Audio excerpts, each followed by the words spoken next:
Thank you for staying with us on The Sport. I'm Gary L. Smith, and in our first story, after the fiasco of AFCON 2021, Deputy Majority Leader Alexander Afenyo-Markin says a parliamentary committee tasked to probe Ghana's abysmal performance at the tournament has completed its work. However, the report will be released only after Ghana's crucial match with Nigeria.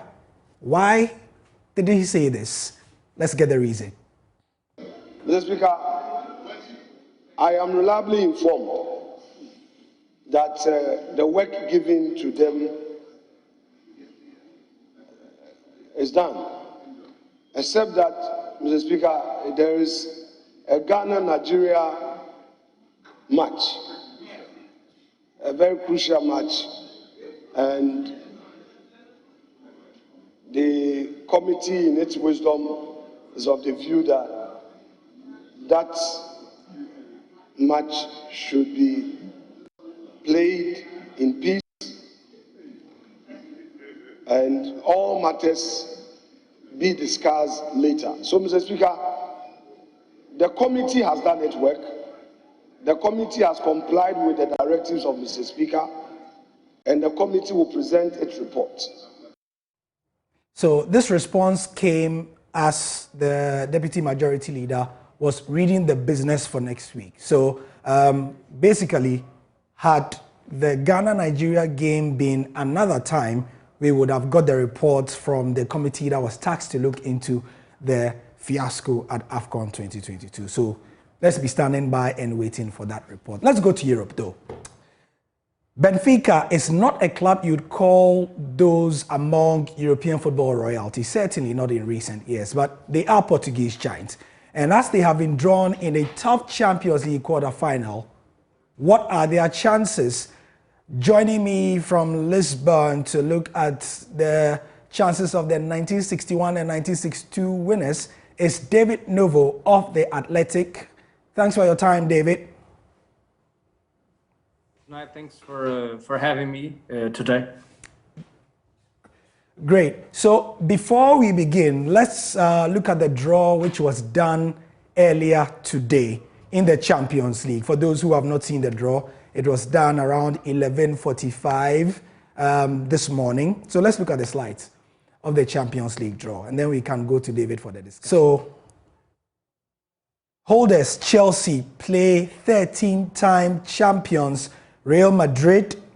Manchester City play Atletico Madrid, Villarreal play Bayern, and of course Benfica play Liverpool. Now, if you look at this draw and you follow football, you will not be surprised at this reaction that I'm going to show you right now. Liverpool game looks the easiest against Benfica, while Man City versus Atletico will be another bumper from two managers that shares different philosophies towards the game. If Villarreal gets a good result at Allianz Arena, they can shock Bayern in the second leg. That is from a Twitter user called Puja Media. Okay, so as we've seen, the holders Chelsea will face the 13-time winners Real Madrid. Man City play Atletico Madrid. Liverpool tackle Benfica, and Bayern Munich take on Villarreal. Now, David, let me come back to you in Lisbon. You've seen the reaction of this Twitter user, which mirrors a lot of people who think that Benfica will be the whipping boys. Is that the feeling in Portugal? Well, I think that the feeling not only in Portugal but in Europe is that Benfica and also I think Villarreal seem are the teams that seem easier for the other teams like Chelsea or Real Madrid or Bayern. But we cannot forget that Benfica won against Ajax, and everybody, or at least a lot of people, thought that Ajax was going to win easily against Benfica. They were going to win both matches, and the truth is that they won none. They draw the first game and they lost the second one. So I think that Benfica won a little bit more of respect and credit in the Champions League with these two games against Ajax. But we have to see also that Liverpool is a better team than Ajax. It's one of the best teams in Europe, and I believe that it's going to be really difficult for Benfica to make another surprise in the Champions League by eliminating Liverpool. This time, I think that it's. I'm not going to say impossible, because I think there is no impossibles in football, but it will be really hard. But we have to see that this is only the fourth time that Benfica is in the quarterfinals. Speaking in this format of the Champions League since '92, so 4 times it's not that much. So this shows how important it is for Benfica to consolidate in Europe, because of course one thing is the Portuguese Championship, another thing is Champions League. Champions League is the best competition for clubs in Europe. So no matter what happens now with Liverpool, I think that this participation of Benfica this season should be complemented. Should be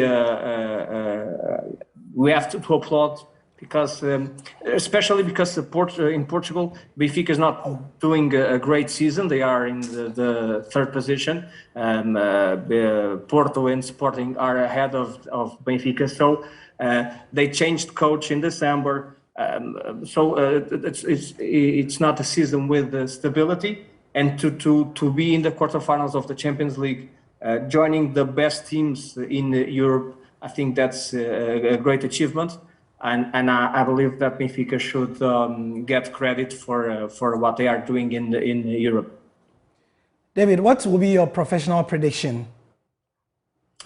Against Liverpool, I go now. Second match is in Anfield. I think it's one of the stadiums where it's difficult to play, with that atmosphere, the anthem, "You'll Never Walk Alone." First game in Lisbon, I think that maybe Benfica if Benfica can manage a draw, for example, in Lisbon, then to have some hopes for the second match. Now that we don't have the away goal rule, that may benefit or not, it depends. But I think that Benfica, I think that Liverpool is going to win the matches. I don't know but I don't.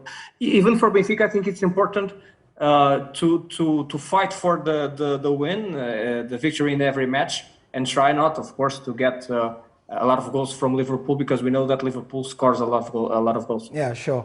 David, thank you for your time. Thank you very much, Gary. All right, so let's go on still on this tangent of the Champions League. Let's go over to social media and get more reactions that you had to these exciting fixtures. Pretty diverse, yeah?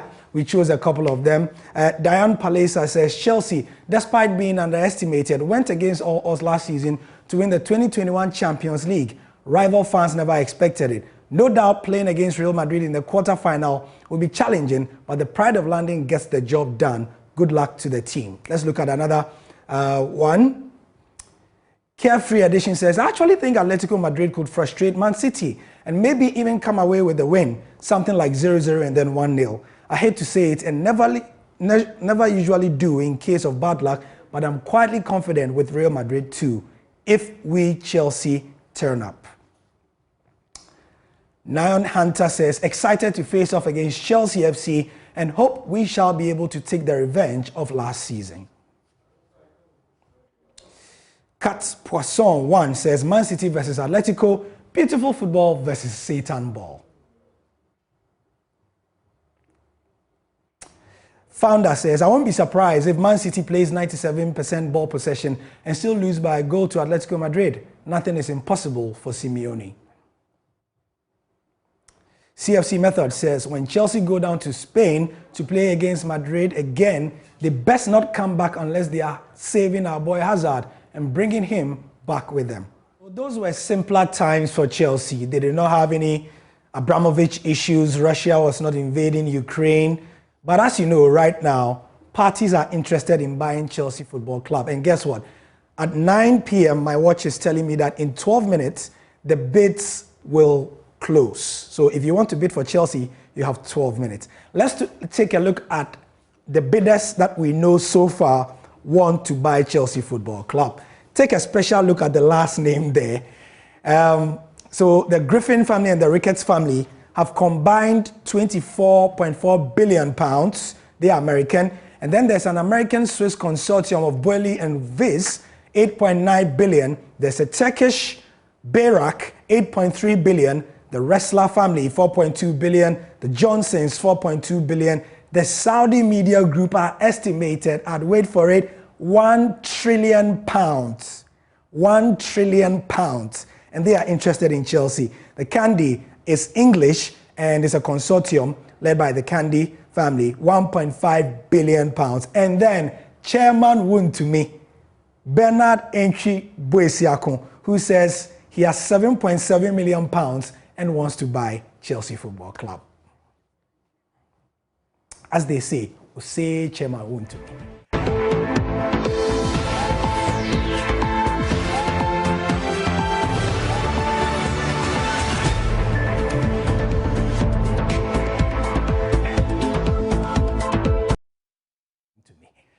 We'll be back after this commercial break. Let's do some other sport here on Prime Sport Weekend. Back again for Prime Sports. Thank you for staying with us. Shifting gears from football to badminton. Let's take the racket. Ghana's badminton team has secured qualification to this year's Commonwealth Games, which comes off in Birmingham later this year. The team has begun preparations in earnest ahead of the July event. Joining us in studio is the president of the Ghana Badminton. Yes. Yeah. That's him. He's Evans Yeboah. Yes. Mr. Yeboah, how is it? Very well, thank you. You guys have qualified. Yes. Ahead of time. Yes. And how are preparations going? I think before we backtrack a little bit, badminton is the only sport in the Commonwealth Games which has 2 disciplines going into the games. Wow. So there is what we call automatic qualifier, which Ghana has an allocation of 40, having dwindled from 2010 of 96. Okay. So those 40 slots are available for the 7 federations which have already qualified. Right. So you have athletics, you have aquatics, which we call swimming. Yep. You have cycling, you have boxing. You also have what do you call it, squash. You have triathlon, and then you have judo. Okay. So these particular 7 sports have automatically qualified because of their popularity needed for the Commonwealth Games. Stature and all of that. The next one is there are a total of about 8 other disciplines which have to go through qualifiers. Ah, right. So badminton is in the automatic qualifier. At the same time, we are in the qualification qualifier. So you've got netball, you've got cricket, you've got rugby, you've got badminton, mixed team. Yeah. You've got the para groups, and then you've got weightlifting as well. Yeah. So you've got table tennis in there as well, which is also going through qualification. And then the para groups are a total of 5: para athletics, para cycling, para swimming, wheelchair basketball. And these particular sports are going through qualifiers, which hopefully by the end of the month, everybody's qualification line then falls through. So a few of them are coming up. If you watch hockey, just last 3 weeks, India pulled up. So they got a heads up for their men event and then the women's event. So the Hockey Federation boss was here. Yes, yes. So largely you find out that because they were second when they hosted the Commonwealth Games qualifier for the African continental event, it gives them that pedestal. Now, in terms of preparation, you'll find out that we have qualified both in the mixed team event and also have qualified automatically in the automatic allocation. Nice one. 2 for the price of 1. Exactly. So we began our preparation with a plan last year, is to focus on, based on the challenges that we've all been having in federations, is to go through the qualifiers. We went to Benin, we went to Uganda, and a few others that we could put the boys and girls in shape. So I'm glad that at this moment we are at that pedestal, and preparations will keep. They are now doing what we call personal non-residential training. So usually when we are going for multi-sport event, the government will set up what we call International Games Committee, involving all the national federations, the government security, the NSA, the ministry, the foreign affairs, immigration, all tied up, and then the Ghana High Mission at wherever that is being hosted. So that committee is yet to be put up, and then when it's put up, it's responsible for the preparation of the whole team Ghana. But we don't have that. We don't have that at this moment. We don't have a lot of time. So. Yes, so we have 131 days to the games. What we have done is largely to focus on next month. We go into in-house, indoor preparation. And then largely we should be able to square up to get ready to prep ourselves in July in Birmingham. What should Ghanaians expect in terms of target for you? I What think, target are you setting yourself? Look, we will do better than what we did in Australia. Which was? Which was Australia. We got out of the group stage, and it was very exciting for us to project in that. Great. It's our sport is an Asian sport, but we battle with them, and we are trying to learn the rudiments of how things get up. And I know largely we will do the best and better well than what we did the previous time. Okay. Yeah. Boa, it's been exciting. It's been exciting indeed. And so that's Evans Yeboah. He leads Ghana badminton, and hopefully we see them do great things at the Commonwealth Games. Right. That's it for the sport for now. There's lots coming this weekend. Tomorrow, the Jollof War begins with the Joy Sports team. Nathaniel Atto will be hosting Nigeria legend Yakubu Aigbeni and former Black Stars defender John Paintil on the Joy Sports link as they go head-to-head and they go for the bragging rights. That will be from 12:15. Join us for that. George Addo will be on this channel at the Sports Review, and that will be at 7 a.m. with more on everything that is going on in terms of the build-up towards next week Friday's game. Get more information on myjoyonline.com and through these, our social media handles. Thank you for your time and enjoy your weekend.